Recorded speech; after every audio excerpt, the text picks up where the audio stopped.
Godmorgen, god formiddag og rigtig hjertelig velkommen til det her første efterårs hurtigt videre-webinar i Dansk Center for Lys. I dag der foregår det på engelsk, og derfor vil jeg også slå over i engelsk, så jeg lige kan lave en ordentlig præsentation af dagens taler. Men welcome everybody. Welcome to this first webinar this fall in this series of going fast on with the webinars. This webinar is recorded, just so you know, and the recording will be made available on disse channel later on today or early next week. About 65 have announced that they will join us today, which we are very pleased about. Thank you for that. And we will open up for microphones and cameras by the end of Kerem's lecture. And you are, of course, also invited to send in questions during his presentation, during his lecture. Now, see, I started working in the lighting industry in 2006, and it's been one very interesting journey. Not a day goes by, actually, without me stopping and looking at something about light. And I just think it becomes more and more interesting as a phenomenon. My awareness, however, of the darkness is of a more recent date. I remember late summer night, just a couple of years back, in a cottage far away from all light pollution, or rather far away from most light pollution. The most amazing and bright sparkling sky. And then the winner of the Danish Lighting Award a couple of years back, the year before the last, was Den Brune Køby in Copenhagen, where an almost understated application of light has created a very special atmosphere in the very center of Copenhagen. And then I had the good fortune to be introduced to Kerem not long ago. And we are very honored that Kerem is joining us today, even on his holiday. Kerem is the founder of Dark Source, an award-winning lighting design studio driven by environmental values based in London and Dublin.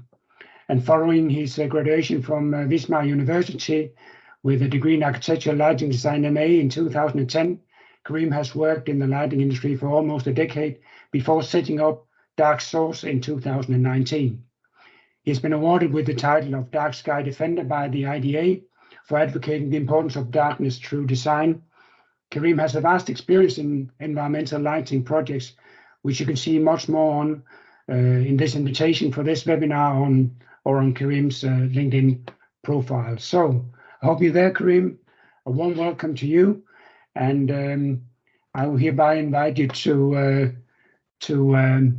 I think I would say I want you to enlighten us on the darkness, if you want. Sure. Thanks for having me, Per, and thank you everyone for joining into this session. I apologize for the way I look, as I'm actually literally sitting on the floor because we're in Turkey for summer holidays, where I'm originally from, and the place is not really set up for a professional presentation. So this is as far as it's going to go. I'm going to share my screen. So also the internet connection is a bit flaky. So if you notice anything weird, if I just drop off for a second or so, do drop me a message. So I'll make sure to repeat that bit. All right. So looks good. Goes through perfectly now. Perfect. So thanks for joining, everyone, and thanks for your interest in this theme. It's interesting that light pollution originally kind of broadened its reach through astronomy. It was really related to being able to visually access stars, etc. But there were lots of parallel talks happening at the same time in terms of what it deprives us of, and when its wider impacts on biodiversity and on us, on the environment, was understood. All these parallel conversations actually co-joined together to really enhance the potency of this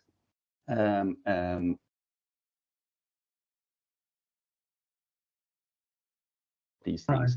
Kerem, just wind back, just one phrase. There was a short fallout. All right. Okay. So why it's important for us? We're lighting designers, lighting engineers, etc. We're the people who communicate with light, and we need to be a bit more mindful of its potential impact to make it as considered as possible, not only for humans, for all earthlings, because it comes at a cost, whether it's energy or it's environmental impact. Therefore, Dark Source, I founded Dark Source in 2019, and as per nicely introduced, it's an environmental light and design practice, which has a very strong focus on social and environmental aspect. What Per also said very interestingly is like one of those projects in Denmark was understated, let's say, in comparison to other competitors, was actually recognized. It's an interesting paradigm shift that where the understatement becomes the statement, because we're having to really understand the impact and refrain from using light from just a visual embellishment tool. That's why it's a very interesting time to work, exciting time to work as a lighting designer, I think. So, as you all know, you guys are already very well versed in lighting. I imagine, I'm certain. When light came into the picture, it was not just visibility for us. It was security, safety, social interaction. It was cooking, nutrition. It was exploration. So you could argue that had we not found fire, maybe we would never immigrate from Africa, because it's a theory that maybe you wouldn't be able to hike day and night.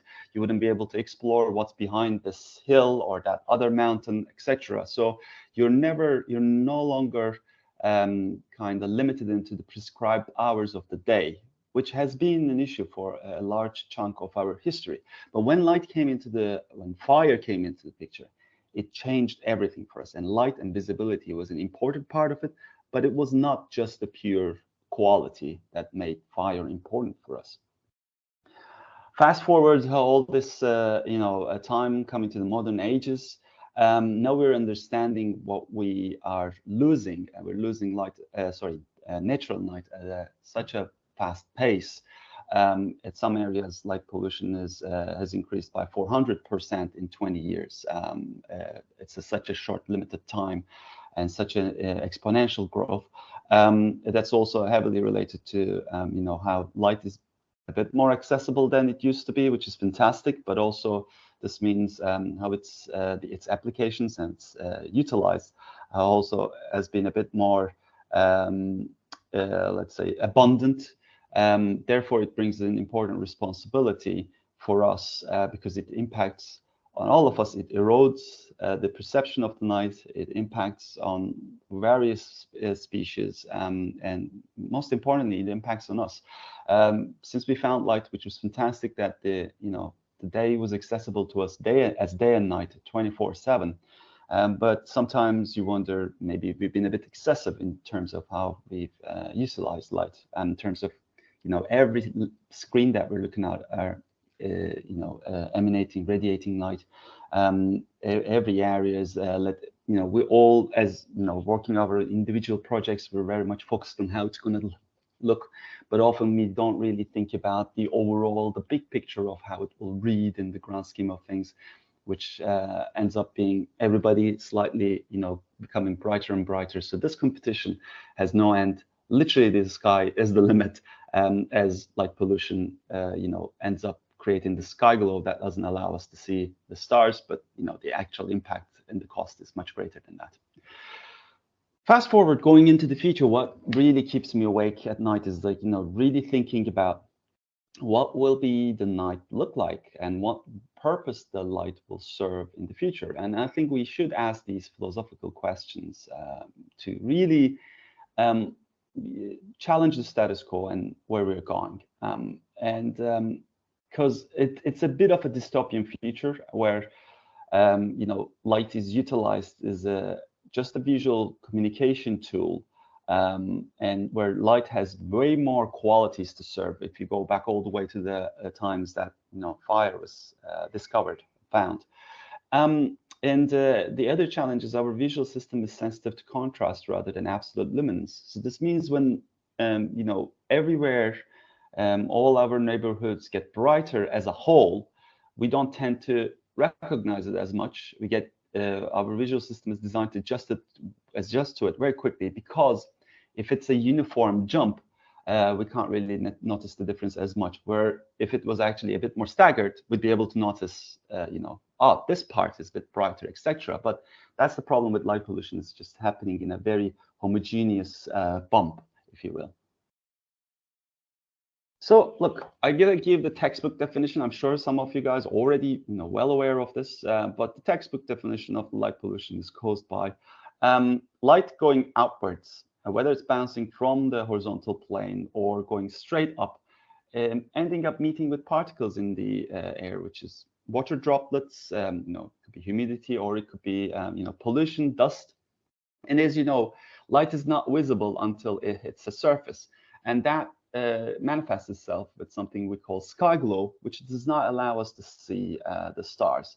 And there are really simple measures to mitigate that. Just angle it down, shield it down, use warm color temperature, and use it when you need it.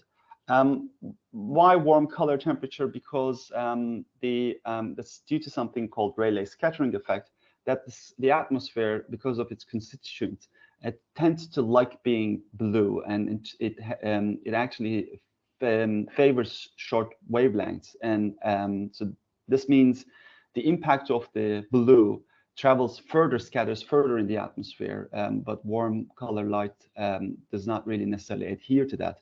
And this is why warmth is an important thing. And I do appreciate in the in Denmark, Sweden, Norway, although these countries are very different culturally, but there's a general appreciation of neutral white quite a bit. I'd say maybe cool is not as much as it used to, but I think maybe there's some scope and room in terms of challenging a bit more in the next years, because this topic became much more prominent now. So I lived in London for about 12 years, and as you can see where London is, it's just like this cancerous blob.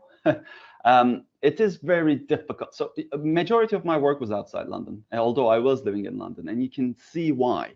And one of the challenges is whenever you end up working with a community in and around London, it's a very difficult thing to break the news to them that it is very difficult to no matter how hardworking they are, they will still be impacted by this.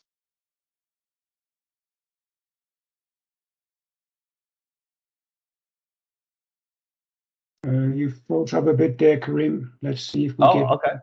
Yeah. Do you hear me now? Perfect. Yeah, it's better. So yeah. I used to live here. Now I moved here. I'm in Ireland now. At the moment, I'm in Turkey, but I'm going to fly back to. So we moved to Ireland about 2 months ago with our twins and my wife, who's from Dublin originally.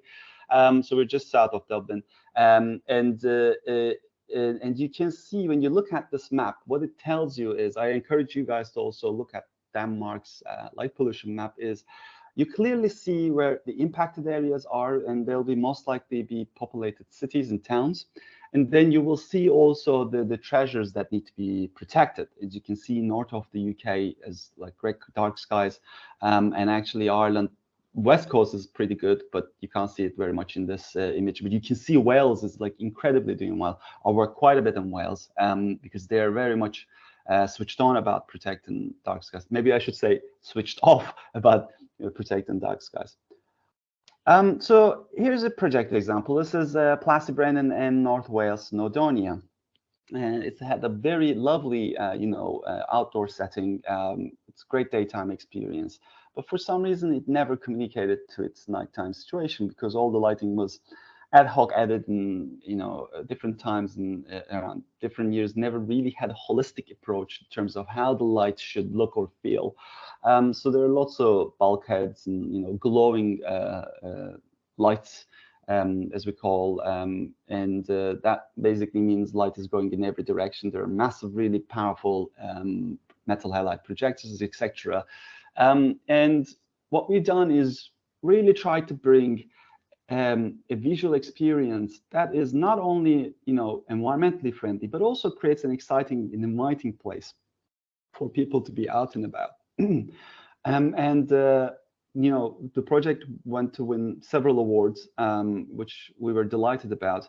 And this project was, as much as it was about creating visual consistency and looking at a site holistically to make it environmentally friendly, it was also a lot about resource management, because dark skies don't have enough funding as you would much expect you would get in commercial projects as well, or private commercial developments. And therefore, using the resources as efficiently as possible becomes an important issue, but it adds value to the economic sustainability of the project as well. And this is what it looked like before. As you can see, there was a gate to hell was opening, and let me just hide this so you should be able to see what it looks like after the project was done. We were delighted, and this is because majority of the lighting previously was done through fluorescent, compact fluorescents, which we've introduced highly efficient LEDs. We were able to reduce the carbon emission by 2 tons per year.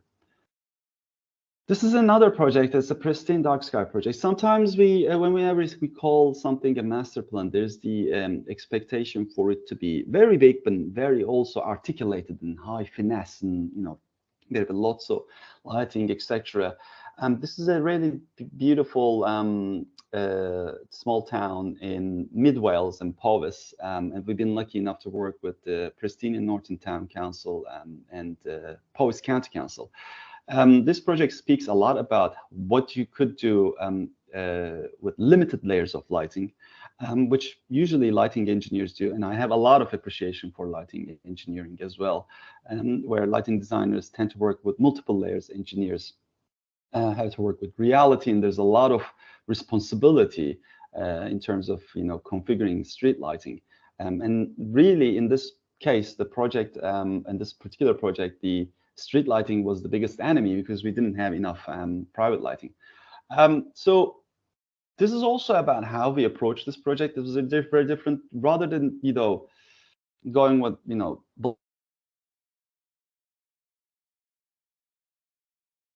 understand their take, understand their concern, what this project should represent and do. And then really start building the project from that. And this is what Pristine looked like. We went around and I took measurements and photos. And as you can see that there was no nighttime character that translated to that beautiful daytime image. Mostly lighting was intermittent, so they'd have a very highly illuminated area, and then there would be pitch black darkness. And then there'd be again an area like homogeneously illuminated like this, looks like a football pitch. Lights were glary. So why did this happen is, when I went first to the town, I was expecting to see sodium lighting, because this is what usually happens in UK and Ireland.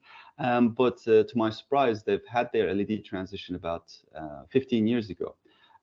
They've done that at the time when there was energy crisis and financial crisis, which is similar to today in some ways. And they had to come up with a clever idea of reducing their energy costs. And so they switched from sodium to LEDs, where they saved a lot of money, but they've introduced their light pollution problem to them, because they didn't even think of the dark skies or full cutoff, or shielding or warm color temperature at the time, because that was not the utmost priority in their list.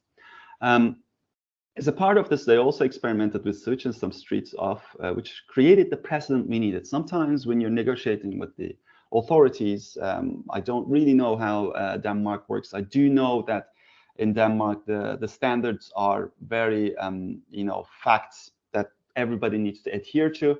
Where in Ireland and Britain, there is a bit of a leeway in terms of negotiating. And because there was the precedent of switching some streets off in the past, we could use that precedent saying, some streets were off, nobody got murdered, nobody got mugged. So, we'll keep on doing this. It really becomes an important argument in these, happens to be in these two countries. And, rather than saying, this is what you guys need, we've also, did a test on the high street and just basically changed 3-4 lanterns, I think a whole 200-meter stretch.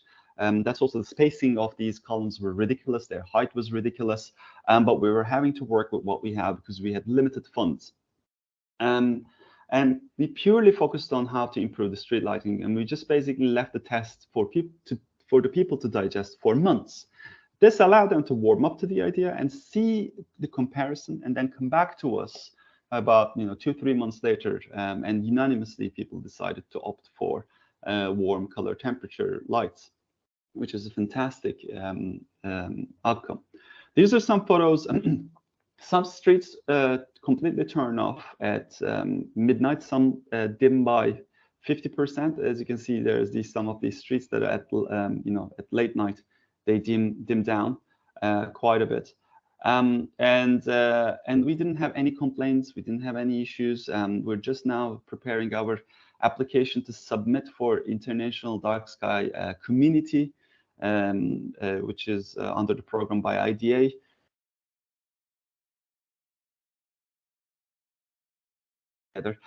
But it's a great project that shows how communities can come together to protect their dark skies.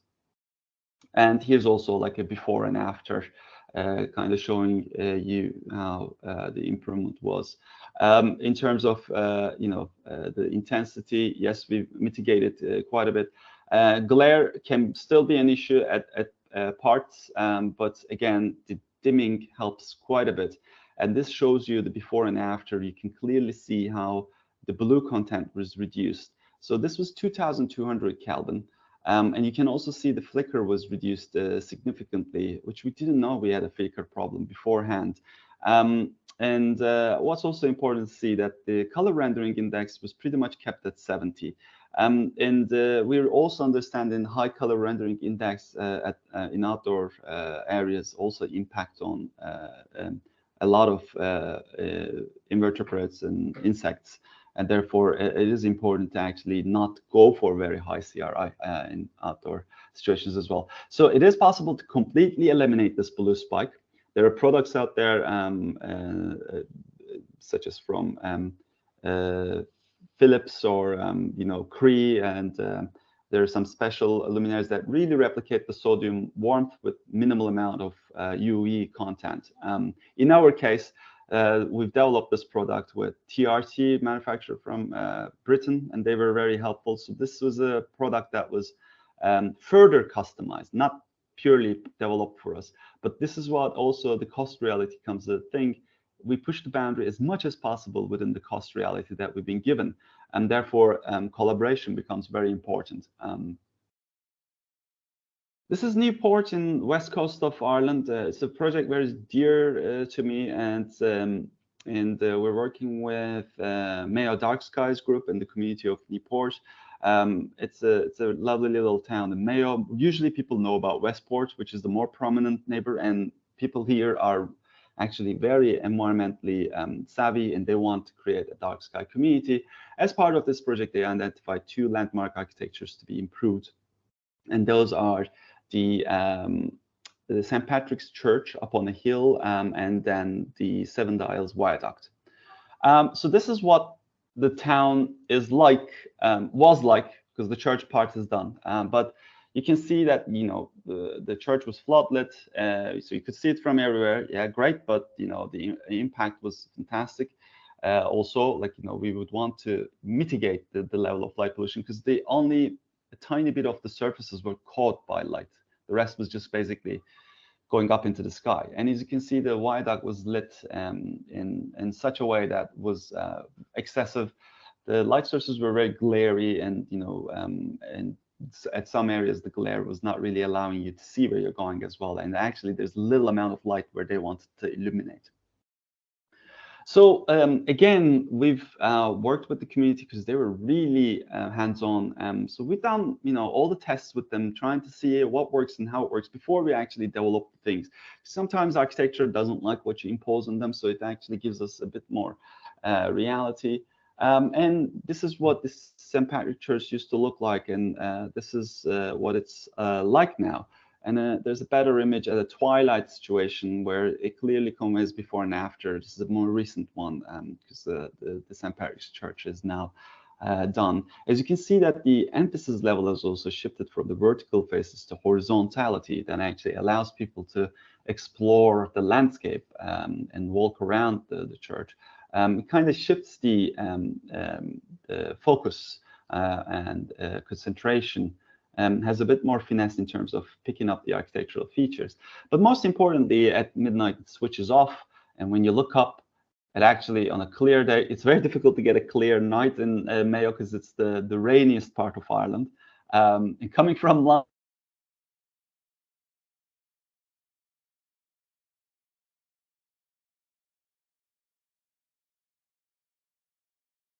really see how the imminent impact of reducing light pollution is, and you can see the stars.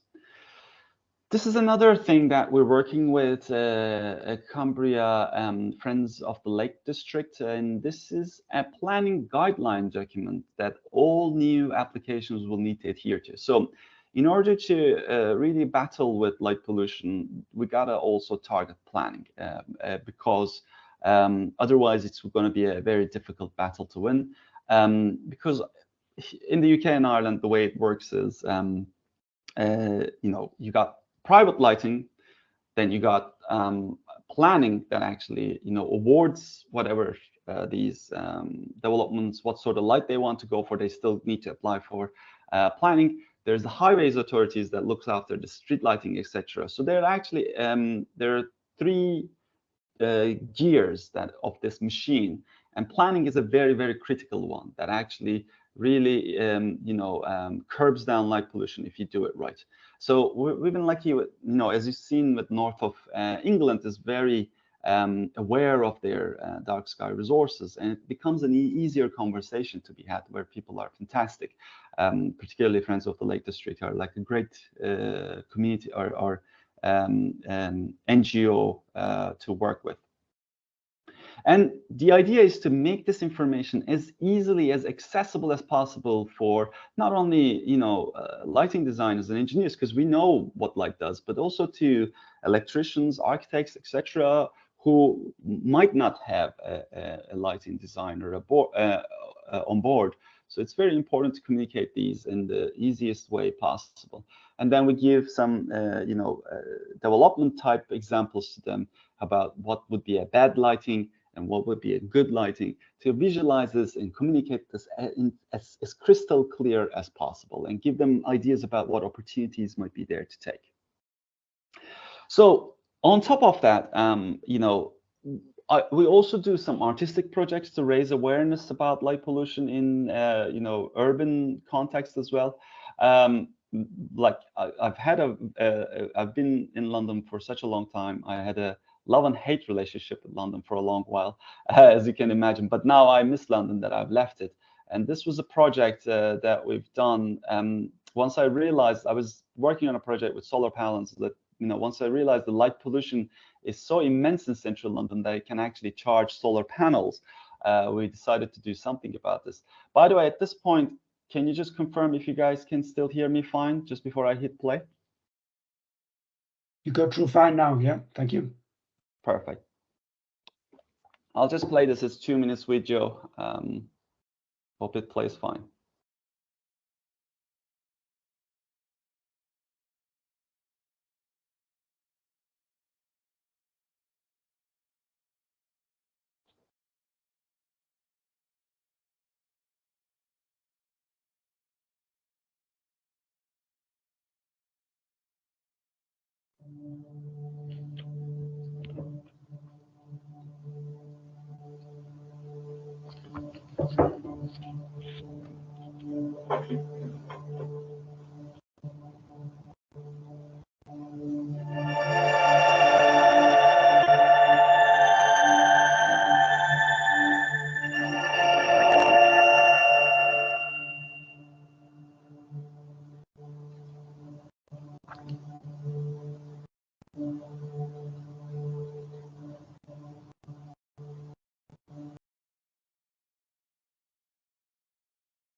And as you can see, that piece was also a bit of a love letter to nighttime London as well. As much as it's you know, a very light polluted place, it was home. It was a very bustling, dynamic daytime, nighttime, and where people are bound to be. There is bound to be light, but is there bound to be light pollution? It's another question. Can we have a big city that can actually show a different precedent? Is another question. And what light pollution deprives us of is another question. And are we aware of the cultural qualities that we're missing? That why when we're like blinded by the lights. Hence the reason this was just the last project we've done before I left London, and I wanted to show it in a piece that communicates to the wider audience, not just the one select group of community that that what we lose with light pollution in our urban context. And we worked with a fantastic group. Sense has been fantastic in terms of putting together this poem for us. And I'll just play this to you guys, and I'll end it there. This piece is very valuable in the sense of we need more bold pieces and you know, philosophical pieces that call these issues into question for the wider community, and actually, you know, tries to, by pure questioning of it, it creates a certain outlook and philosophy. That is the missing element that we need in the. That's the missing element we have in the, or we don't have in urban context, and we need to really call things into question. Otherwise, you know, cancer never really goes away, and sometimes you need to actively engage it. Hope you enjoyed this last piece, guys. London lit. I find myself on this land and realize I've never truly known darkness. Time in the countryside shed a light on my concrete life. I grew up listening to the streets talking about how the lights are blinding my eyes. And I'm thinking, people are not that different from the moths at night, getting lost in London's lights. They come for the culture, hypnotized by spotlights, dancing around their favorite artists. Many come for the fame, drawn to a dream, lured by the limelights they want to be seen. In a few dark corners, some are crystal balling. Most come for the promise of a fortune, magpie squawking. Others swear it's a spiritual calling. And some come to write their names in neon green graffiti glow splashed up a wall in the South Bank skate park, keep pushing after dark. Before LEDs and fluorescent bulbs, we filled the night with fire. And as powerful as fire's roar, they never shook us out of balance. When blue lights shine during the nighttime, it pulls us out of rhythm. But fire red and soothing amber seem to be different. I never knew that the wealthiest areas are the darkest at night, or that most of us living in the UK can't see more than 30 stars. Who knew a third of our city's workforce is up and out with the foxes? I wonder how many suffer insomnia and what the actual cost is. Light workers raise their lightsabers, cutting shapes in night sky cloth. Security guards armed with torches aim at night stalkers and fire light shots. Nightclubs bass bump lasers into faces, red eyes doing the robot. When the night force flick on switches, they turn the starlights off. Moonlight was once the main light, now it's consumed by the many more lights. Nocturnal creatures can't find the shoreline or navigate safely at nighttime. Our circadian rhythms all out of sync. Too much light and not enough closed eyes. So who gets the right to rest? And how long can we really deny the darkness? It's older than the sun.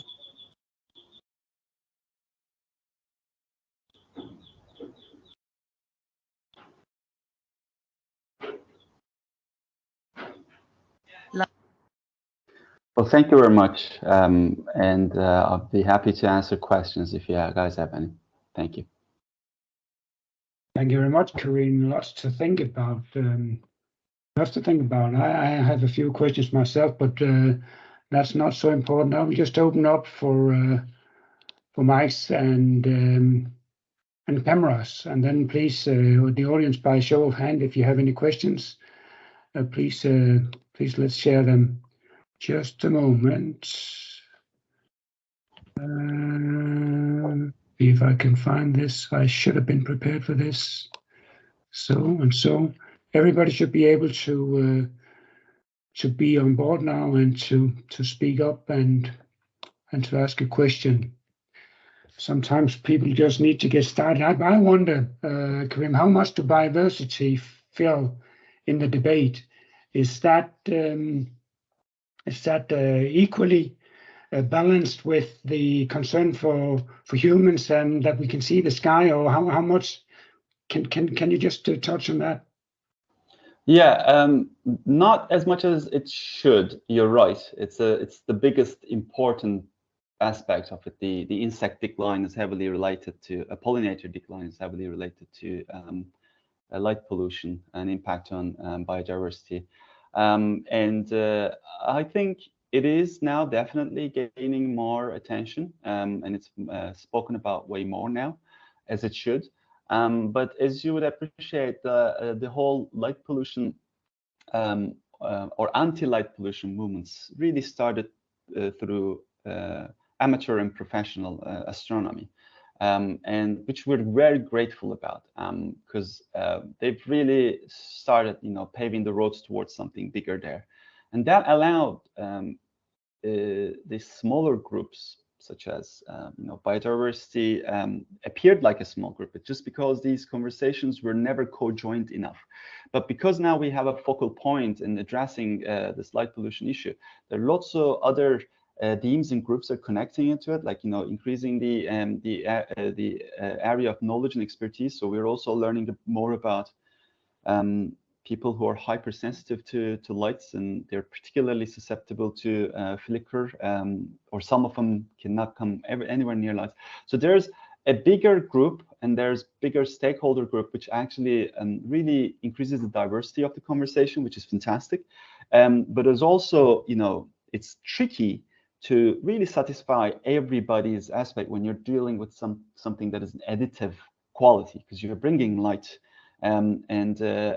So I think majority of what designers should become is not just pure sculptors that actually shape the light and put it into a place, but become mediators and diplomats that actually communicate with all these stakeholders and try to really aim for somewhere in between that ticks all these boxes. And that's what we can really do, because we're also limited to technology and capability we have at this time, where there's a lot we can do. But equally, there's only so much that you can achieve. What we're trying to do is do our best and find a big reduction rate across the board. Some projects you won't be able to, maybe specify 2,200 or 1,800 Kelvin. It won't be possible. Maybe it's 3,000. That's still an improvement. And maybe you can then compensate with dimming. There's still layers that we can reconfigure and find a reduction across the board. We had a question in the chat. Do you have any advice now that there is a new revision of the lighting standard for outdoor workplaces under discussion 12464-2? Something springs to mind, some advice you want to give that group of people working with that standard? I'll be very honest in saying, outdoor workplaces is not my area of expertise, but I've noticed that I can only speak with really British standards. With the latest 2020 edition, there is a bit more leeway given for its exterior lighting in outdoor context, where you can go for lower standards. There's a bit more leeway in negotiating for lower light levels, which is fantastic. That we're seeing that also some elements, some remnants of the past has been dropped. And what I really like about the British standards in comparison to European standards, let me be very clear, just because I've lived in Britain, I'm not like, pro British or the British design person. I actually criticize UK on many aspects, but British standards allow us to really, it's a good set of standards that gives us a bit more room for negotiation, and it's not really set in stone. What I find with European standards is that sometimes now I'm also having to work with European standards in Ireland now as well, because when there are mixed use spaces where vehicle traffic, pedestrian traffic, and like, cyclists, etc., if it's a road that accommodates a diverse range of traffic, European standards tend to not like going for low standards, and that's because it's a tick box exercise that doesn't allow enough room for negotiations, because whatever the computer says, it's okay or not. I would always argue whatever standards you're working with, there might be. So again, I'll have to caveat that I know Denmark is a complete different beast, and also I've studied in Germany. Also, the standards are standards. It's very difficult to challenge them, but I try to challenge them through communicating with the community, plus the authority, local authority, and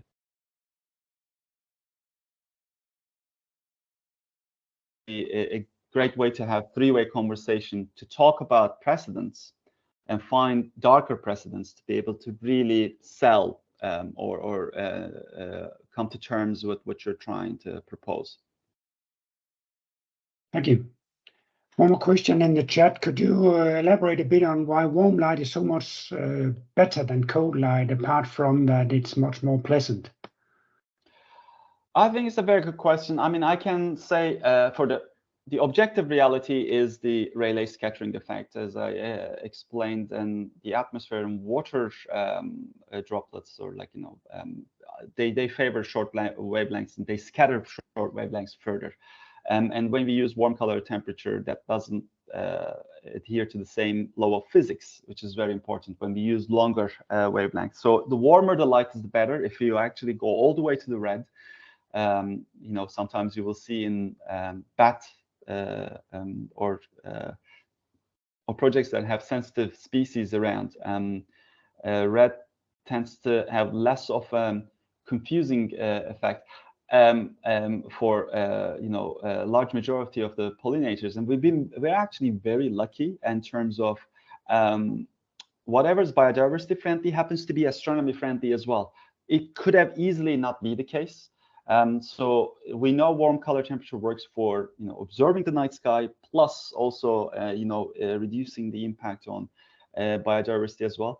In terms of what you're saying about why it's much more pleasant, I can only speculate for that, because for a large chunk of our evolution, fire was the only light source that we've utilized. Some would say it's a natural light source. I would argue it's an artificial light source, because we're creating it artificially, burning something. When you look at the grand scheme of things, sun is an artificial light source to me as well, because it burns the fuel that will run out eventually. So everything consumes the fuel. But our experience that it was like we're much more attuned to warmth for a long, long while. But it's again cultural. Yeah, if you look at Middle East, and you will see lots of projects where actually cool temperatures are still favored, because it's also the perception of coolness in a hot climate, etc. I know in Denmark and Norway, like 15 to 10 years ago, there was a lot of cool color temperatures were proposed, and now you can see a trend that is actually reducing. That might be related to the whole argument around light pollution. It might be related to other things. I don't want to speculate too much about that. Thank you. I wondered, Kerem, that these projects that you get involved with the municipalities, where does it start? Is that your team going and looking for projects, or do they come to you? Do you need somebody really interested in the municipalities before you can actually go into a new lighting scheme? It's a push and pull. They're like, it's a bit of a chicken and egg situation. Sometimes if you don't these interactions, it doesn't evolve into project. But sometimes people end up coming and asking for advice, and that turns into a potential project. I'd say like there is no one way of doing this, but I think if you're passionate about this and if you care about your environment, if you're well versed like a lighting designer, why not just basically try to communicate to you. Right. To bring a case to a community, or sorry, a local authority, you need a headcount for them to take you seriously. So if it's just you know, a wild card, 5 people in the community really campaigning for this, you might seem as an extremist. But if you spend some time to educate and communicate this to people, you will see that you will attract more people around you, and then these people will add to a greater pressure later down the line, as the way I would describe it. But it's really, it takes time, it takes a lot of nurturing and effort, so it takes energy. It doesn't happen immediately, but you know, if you're passionate, if you want to really you know, speak what you preach, I think, you know, there's a lot to be done in that respect. So you're actually saying also that that you can negotiate lower road light conditions. Yes, and it's a very tricky thing, and it brings a lot of responsibility, because light is also an important measure for safety, and we need to recognize that definitely. So whilst we're trying to bring dark skies ethos, it's very important that we negotiate these with everybody, and also have a rhetoric that, you know, also checking in, making sure that we're aiming for the right measures. So that's where argument building comes into play, in terms of you look at the previous precedents, you look at, you know, observe what you could use for your argument, and also look at the standards, and also really use the standards well in terms of page by page explaining why you're going for what you're going for. And I find that's the easiest way sometimes, having an open conversation rather than clearly saying, look guys, we're just going to go for this in an aggressive manner. Just having a bit of a, you know, consultation, just like, you know, having a back and forth conversation helps. I have to say it would be harder conversation in urban context, because people are more used to, authorities are more used to more light. But again, just remember, every little helps. You don't have to have the darkest place. You're just looking for a reduction across the board. It could be anything that, you know, adds to that narrative helps. So you don't have to have a magnificent victory. It's about, you know, here's the thing, light pollution is not something that happened, sorry, it's not something just immediately happened at this rate. It just built up, it built up. It just something happened that because we weren't paying attention. So we'll pair it one layer at a time, rather than trying to really curb it right there, then and there, because there's a potential danger then you're creating, you know, risks in that project as well. If it's surrounded by a very highly illuminated context, then we have such a massive drop off. What you're looking for is an adjustment, a transition that will pave the road to a darker city or town. One question that just came in the chat is, where do you get approved fixtures for dark sky? Is there a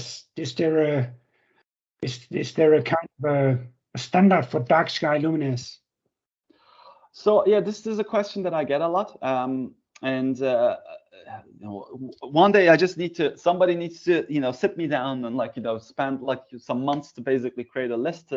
Otherwise, it's just like, what I would say is, International Dark Sky Association has some approved badge of seal, you know, luminaires that got actually a dark sky approval seal.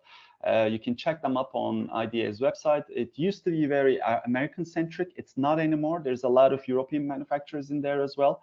So this is basically the luminaire manufacturers goes in and sent their 1 or 2 luminaires for approval, and then it gets assessed and gets an approval in terms of its, you know, whether it's full cutoff, the color temperature, etc. But I would also urge you to not just only focus on that. You can go out and find luminaires that are environmentally friendly, although they are not basically focused on, you know, doing a PR, or they didn't even think that, they might not ever thought that their luminaires environmentally friendly. That may not be in their radar. But there are a lot of environmentally friendly luminaires, even though they're not branded as such. So I would say have a maybe wider appreciation, because the thing is, the luminaires we specify are very specific to the project. That's what I also try to communicate to people when they come and ask, because when you give them a list, or when you say this manufacturer is good and that, what it doesn't do is take into the design intent into consideration.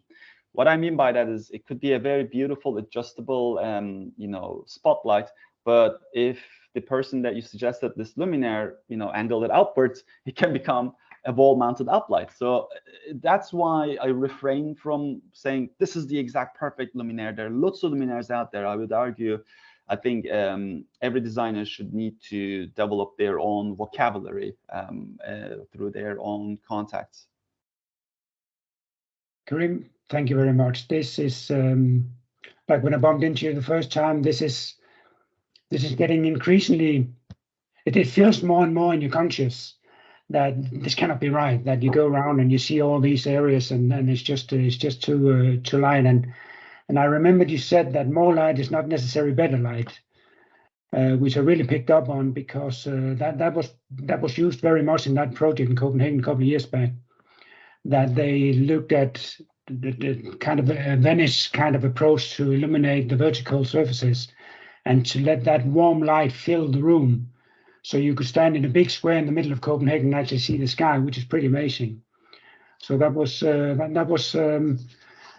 more light is not necessarily better light. Stays with me forever, I'm sure. And I think you're right, and I think I'd urge everybody to go out there and experience the dark skies for the first time. Many of us, I get converted by that that impact, that you actually have a connection with the night sky, and it's great to hear that you also had that experience. I've heard from other people as well, and if it's okay, I can address some of these two last questions as well, came through, because they're relevant if you're not in a time rush. Because there's a question about motion control lights and dimming. Yeah, right. And very quickly, motion control is a very good question. I'd say it requires a lot of emphasis. I'm in conversation with lots of people. So here's the thing: in Prestige, that test, we actually first trialed motion sensors, and they failed. And well, they run really well in the tests at the manufacturer's warehouse. They really didn't do well. So there are types of motion sensors. There's infrared, which is the common one that we know, and there is radar is an upcoming technology which I'm very interested in. Here's the thing about the PIR sensor. It's a buzzword. Everybody loves it, and it needs to be utilized carefully. Here's the thing: because there are only few PIR manufacturers in the world, and lighting manufacturers take them embedded in their technology. So the marriage of these two components become very important.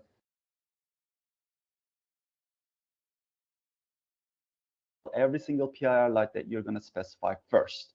And we've done it in Newport as well. We just had some PIR bollards, and so for example, one of them failed after 2 weeks.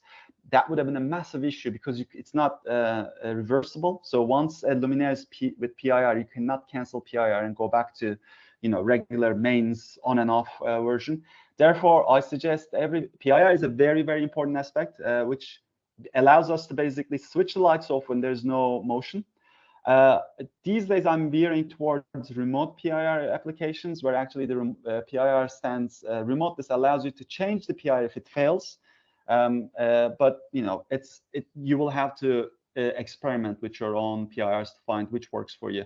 And in terms of dimming, it's a massive, massive important part of this argument.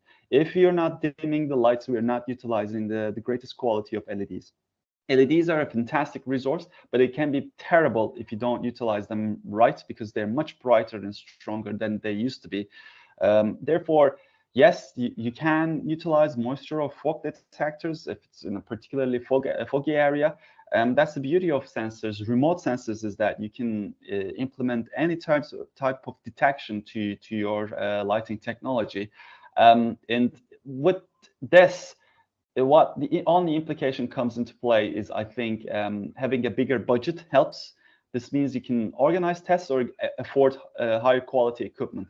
I find it very challenging to go for adequately performing PIRs with low budgets. Hope this helps. Okay, I think we'll leave you to it, Kerem, for the Turkish summer. Thank you. It's quite overcasted today, but they do forecast sun later on, which we look very much forward to. Thank you very much for joining us. Thank you very much for taking the time out and sharing your thoughts on dark skies with us. I think it will be much more of a discussion, debate in the future. And yeah, personally, I'm really happy that we have these frontier fighters like yourself.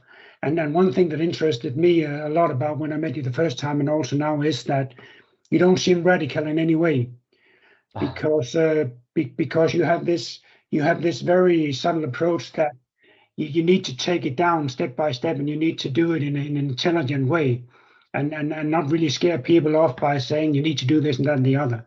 And there actually, just for information, we have a good situation in Denmark because the legislation is very, very, very little around street lighting, but then we do have some recommendations. We have a kind of a standard that we use, but it's not regulated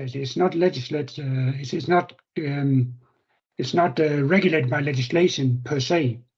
So there is actually, I would judge, a lot of room for debates, discussions in Denmark, and you can actually take down the light quite a lot if you want to, which is good. So with this, thank you very much. Thank you for joining us, and to everybody who listened, go out and do a dark project, and more light is not necessarily better light. Thank you very much, Kerem. You've been a gentleman. Thank you very much for joining us. Thanks for having me, Per, and thanks to Center of Light, Danish Center of Light, and thank you all for joining, and take care, people. Take care, Kerem. Have a good summer there. Cheers. Bye-bye.